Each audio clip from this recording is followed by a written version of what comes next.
So hello everyone, welcome back to my channel. My name is Saurabh and मैं third year MBBS student. तो यार आज हम बात करने वाले काफ़ी इंपॉर्टेंट टॉपिक पर जो अभी तुम्हारे सबके दिमाग में चल रहा होगा कि जिस बंदे का सिलेक्शन होता है उसकी क्या लास्ट के 3 महीनों में स्ट्रैटेजी रहती है, क्या लास्ट के 3 महीनों में माइंडसेट रहता है जिससे वो अपना नीट क्रैक करता है एंड गवर्नमेंट मेडिकल कॉलेज लेता है। तो यार इस वीडियो में हम यही बात करने वाले हैं एंड मैं बताने वाला हूँ कि क्या मेरी स्ट्रैटेजी थी, क्या मेरा मोटिवेशन था, क्या मेरा माइंडसेट था इन लास्ट के 3 महीनों में। हम उस पर बात करने वाले एंड तुम क्या क्या ऐसी गलतियाँ कर रहे होंगे जो तुम्हें नहीं करनी है एंड क्या क्या गलतियां मैंने की थी जो तुम्हें नहीं करनी है एंड कुछ चीज़ें जो इंपॉर्टेंटली तुम्हें करनी है वो भी मैं इस वीडियो में बताने वाला हूँ। तो वीडियो एंड तक देखना। देखो अब एक चीज़ काफ़ी सिंपल है कि इस पॉइंट ऑफ टाइम पर प्रेशर सब पर होता है। सब पर प्रेशर होगा कि नीट क्रैक करना ही करना है। सब पर प्रेशर होता है कि मॉक टेस्ट में अच्छे मार्क्स लाने ही लाने हैं। अब देखो, अगर तुम ज़्यादा प्रेशर या ज़्यादा लोड लोगे इन लास्ट के 3 महीनों में तो उसका कोई फ़ायदा नहीं होगा, बिकॉज ज़्यादा प्रेशर लेने से यू विल एंजाइटी हो जाएगी तुम्हें। तुम काफ़ी डिस्टर्ब्ड रहोगे, काफ़ी टेंशन में रहोगे।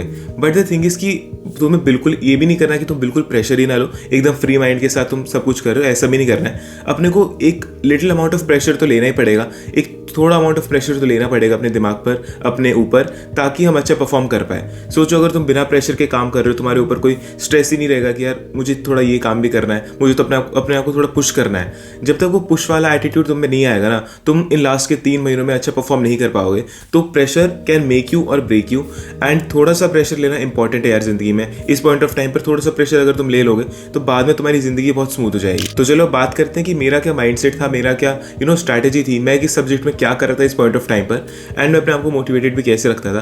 देखो हम सब्जेक्ट वाइज स्टार्ट करने वाले, फिजिक्स, केमिस्ट्री एंड बायो। देखो फिजिक्स में मैं क्या करता था, फिजिक्स में मैं ट्राई कर रहा था कि इस पॉइंट ऑफ टाइम पर मैं अपने सारे एक बार नोट्स अच्छी तरह पढ़ लूँ, सारे एक बार चैप्टर्स अच्छी तरह रिवाइज कर लूँ एंड जो उनके टेस्ट हो रहे हैं उनको उन टेस्ट को भी अच्छी तरह देता रहूँ। अब देखो फिजिक्स में कई बार हमारे साथ होता है, मेरे साथ भी ऐसा होता था उन 3 महीनों, एंड के 3 महीनों में, कि मेरे से क्वेश्चन ही सॉल्व नहीं होते थे। मुझे हालांकि फॉर्मूला याद हो भी, लेकिन वो क्वेश्चन सॉल्व नहीं होते थे।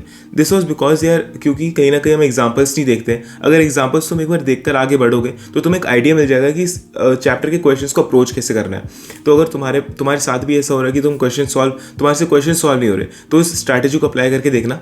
तुम एक बार एग्जाम्पल से स्टार्ट करना एंड उसके बाद ईजी टू हार्ड क्वेश्चन पर जाना।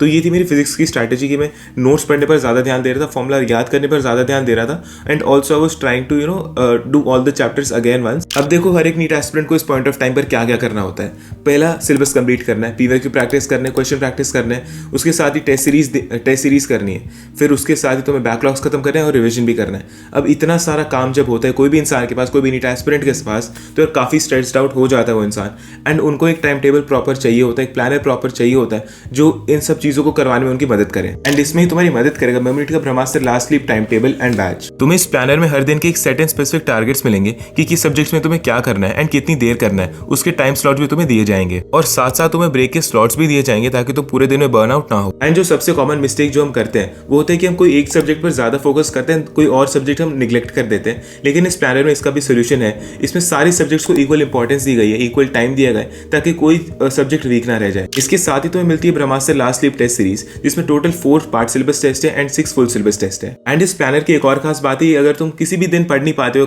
तुम्हारा कोई प्रॉब्लम हो जाती है पढ़ाई के टाइम पर एंड तुम्हारा बैकलॉग बन जाता है, तो तुम्हें इसमें बैकलॉग कवर करने का भी टाइम दिया गया है ताकि तुम आराम से अपने बैकलॉग को कवर कर सको। ऑल्सो तुम जब भी टेस्ट देते हो तुम्हारा कोई भी क्वेश्चन गलत हो जाता है तो सीधा मिस्टेक बुक सेक्शन में चला जाता है एंड तुम आराम से बाद में जाकर देख सकते हो कि किस कॉन्सेप्ट से तुम्हारा क्वेश्चन गलत हुआ है एंड उस कॉन्सेप्ट को स्ट्रॉन्ग करके अपनी वापस से मिस्टेक को सुधार सकते हो ताकि वो मिस्टेक दोबारा ना हो। अगर तुम इस प्लानर को अच्छी तरह फॉलो करते हो तो तुम आराम से अपने 12 घंटे की पढ़ाई दिन की कर सकते हो एंड तुम्हें कोई दिक्कत भी नहीं आने वाली है। ऑल्सो जो तुम्हारे सारे टारगेट्स होंगे, जो दिन के तुम्हारे टारगेट्स होंगे, वो मेमोरी टैब पर तुम जाकर देख सकते हो एंड वहां से ही कर सकते हो, तो तुम्हें कहीं और जाने की जरूरत नहीं पड़ेगी। और जैसे जैसे तुम टास्क कंप्लीट करते हुए जाओगे तुम्हारी स्ट्रीक बनती चली जाएगी एंड तुम जैसे एक दिन का टास्क कंप्लीट करोगे तो एक दिन की स्ट्रीक बनेगी। जैसे तुम और दिन कंप्लीट करते जाओगे अपने टास्क तो स्ट्रीक उतनी बड़ी हो जाएगी, तुम्हारा कॉन्फिडेंस बूस्टअप हो जाएगा। और मैं हर बच्चे से चाहता हूँ कि वो कमेंट सेक्शन में कमेंट करे #IamGonnaTakeThisLeap, जो इस टाइम टेबल को फॉलो करने वाले स्ट्रिक्टली। और अगर तुम किसी भी रीजन से इस बैच या प्लानर को फॉलो नहीं कर पा रहे हो तो तुम मेमोरीट का elite plan and test series ले सकते हो एंड उसे फॉलो कर सकते हो, जिसमें तुम्हें सारे फीचर्स मिलते हैं अलॉन्ग विद नोट्स, रिविजन पत्रिका, एंटी एनालिसिस और mind maps. And most importantly तुम्हें इसमें ब्रह्मास्त्र टेस्ट सीरीज मिलती है जिसका स्ट्राइक रेट 95% से भी ज्यादा है, क्योंकि नीट 2024 में इससे 680 मार्क्स तक के क्वेश्चन आए थे आउट ऑफ 720। इसके साथ ही तुम्हें मेमोरीट की ऐप पर फ्री मटेरियल भी मिल जाएगा, जिससे बायो स्टडी रिलेटेड टॉपिक्स की पीडीएफ मिल जाएगी, बायो के इंपॉर्टेंट डायग्राम्स की पीडीएफ, एनसीईआरटी एग्जाम्पलर और ऑर्गेनिक नेम्ड रिएक्शंस की पीडीएफ मिल जाएगी। एंड उसके लिए तुम्हें मेमोरीटी ऐप को डाउनलोड करना पड़ेगा एंड वहाँ पर ऑप्शन होगा शाहुल सर को मैसेज करने का ऑन टेलीग्राम एंड वहाँ से तुम्हें सारी PDF फ्री में मिल जाएंगी एंड सारी चीज़ों के लिंक डिस्क्रिप्शन में दे रखे, तो अभी जाकर लो। अब आते हैं सबसे इंपॉर्टेंट पार्ट पर कि टेस्ट की फ्रीक्वेंसी क्या रहनी चाहिए। देखो अभी तो तुम्हारी टेस्ट की फ्रीक्वेंसी वही रह सकती है जो तुम्हारी कोचिंग या जहाँ पर तुमने ऑनलाइन कोचिंग ले रहे हो, ऑफलाइन कोचिंग ले रहे हो, उसकी जो भी टेस्ट की फ्रीक्वेंसी है तुम उस हिसाब से चल सकते हो। लेकिन मेरा ये मानना है कि लास्ट के 1 महीने में एटलीस्ट लास्ट के 1 महीने में तुम्हें हर दिन टेस्ट देने ही देने। मैंने कभी कभार 2 टेस्ट भी दिए थे, लेकिन उसके साथ ही एक काफ़ी इंपॉर्टेंट चीज़ लिंक्ड होती है, वो होती है टेस्ट एनालिसिस। अब तुम में से काफ़ी लोगों को टेस्ट एनालिसिस करना ही नहीं आता कि टेस्ट एनालाइज करना कैसे, उसे कैसे समझना है, कैसे चीज़ों को ठीक करना है, कैसे रेक्टिफाई करना है अपनी मिस्टेक्स को। अब देखो टेस्ट एनालिसिस करना इज़ वेरी सिंपल। तुम्हें अपने आप को बस टाइम देना पड़ेगा। ये नहीं कि तुम टेस्ट देकर आए, तुमने टेस्ट फेंक दिया है, तुमने टेस्ट एनालाइज ही नहीं किया। अब तुम्हें एक चीज़ करनी है, जब तुम टेस्ट देकर आओ 3 घंटे का तुम्हारा टेस्ट होगा।